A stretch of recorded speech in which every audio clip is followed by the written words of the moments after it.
देश के सबसे अमीर आदमी मुकेश अंबानी का बेटा, जिसे जानवरों खासकर हाथियों से बहुत प्यार है, अनंत अंबानी हाथियों के लिए एक घर बनाता है और उसका नाम रखता है वनतारा।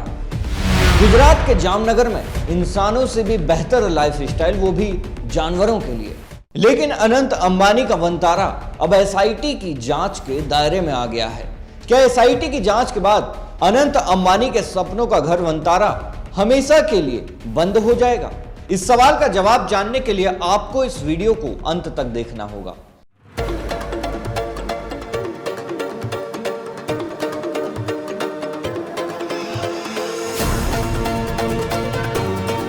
नमस्कार, मैं हूं उमेश द्विवेदी और आप देख रहे हैं सरकारी मंथन। वनतारा जामनगर गुजरात में 3500 एकड़ में फैला एक पशु बचाव केंद्र है। मुकेश अंबानी के बेटे अनंत अंबानी ने जिसकी शुरुआत की है और इसका मकसद है लुप्त हो रहे जानवरों को बचाना, उनकी देखभाल करना और उनके प्रजनन को बढ़ावा देना। ये एक तरह का बड़ा प्राइवेट चिड़ियाघर है जहां भारत और विदेश से जानवर लाए जाते हैं। लेकिन अब इस पर सवाल उठ रहे हैं। सवाल यह है कि क्या सच में वनतारा में पशुओं की देखभाल की जा रही है या देखभाल की आड़ में ये जानवरों की तस्करी की जाती है?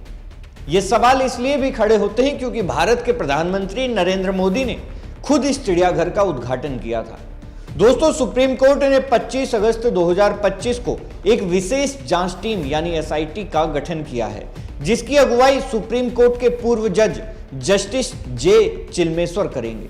इस टीम में उत्तराखंड और तेलंगाना हाईकोर्ट के पूर्व मुख्य न्यायाधीश जस्टिस राघवेंद्र चौहान, पूर्व मुंबई पुलिस आयुक्त हेमंत नगराले और कस्टम के अतिरिक्त आयुक्त अनीस गुप्ता शामिल हैं। इस एसआईटी को 12 सितंबर 2025 तक अपनी रिपोर्ट कोर्ट को सौंपनी होगी। लेकिन सवाल यह है कि आखिर यह जांच क्यों की जा रही है? दरअसल सुप्रीम कोर्ट में 2 जनहित याचिकाएं यानी कि पीआईएल दायर की गई थी, जिन्होंने वनतारा पर गंभीर आरोप लगाए हैं। ये याचिकाएं वकील सीआर जया सुकीन और देव शर्मा नाम के व्यक्ति के द्वारा दायर की गई हैं। इनमें कहा गया है कि वनतारा में भारत और विदेश से जानवर, खासकर हाथी, अवैध तरीके से लाए जाते हैं। वहां जानवरों के साथ दुर्व्यवहार किया जाता है, वित्तीय अनियमितताएं और मनी लॉन्ड्रिंग के आरोप हैं, पानी और कार्बन क्रेडिट का गलत इस्तेमाल किया जाता है। इसके अलावा वन्य जीव तस्करी और जानवरों के व्यापार जैसे गंभीर मुद्दे भी उठाए गए हैं।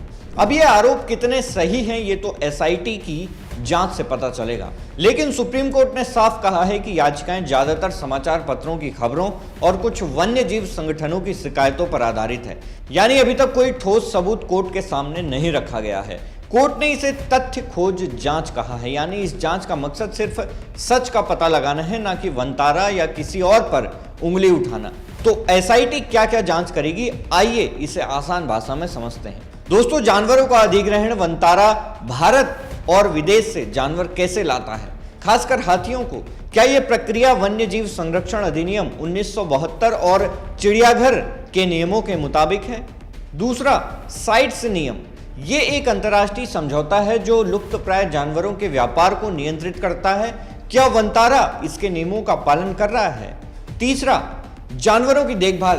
क्या वहां जानवरों को सही खाना, देखभाल और इलाज मिल रहा है? क्या मरने वाले जानवरों की वजह सही ढंग से दर्ज की जा रही है? चौथा, पर्यावरण और संसाधन। क्या वनतारा पानी और कार्बन क्रेडिट का गलत इस्तेमाल कर रहा है? अन्य आरोप भी लगे हैं, जैसे कि क्या यह केंद्र सिर्फ दिखावे के लिए बनाया गया है? क्या वहां वन्यजीव तस्करी या अवैध व्यापार होता है? और क्या कोई वित्तीय गड़बड़ी है, जैसे कि मनी लॉन्ड्रिंग? दोस्तों, एसआईटी को गुजरात वन विभाग की मदद से वनतारा का दौरा करना है। उन्हें वहां की हर चीज की जांच करनी है, जानवरों की स्थिति, उनके रिकॉर्ड और केंद्र के कामकाज के तरीके।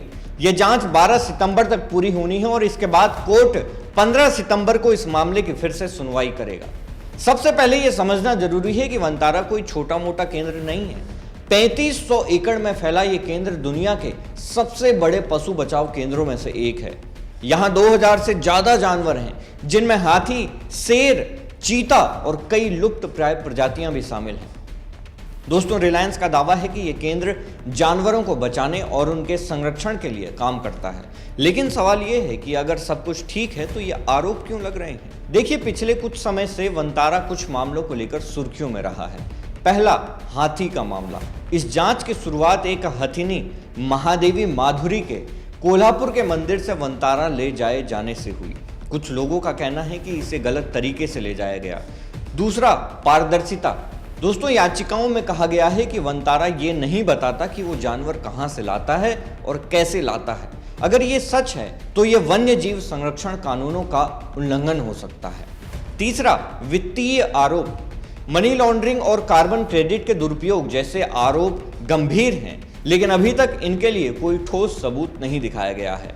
अब एक जरूरी बात, सुप्रीम कोर्ट ने साफ कहा है कि यह जांच किसी को दोषी ठहराने के लिए नहीं है, यह सिर्फ सच का पता लगाने के लिए है।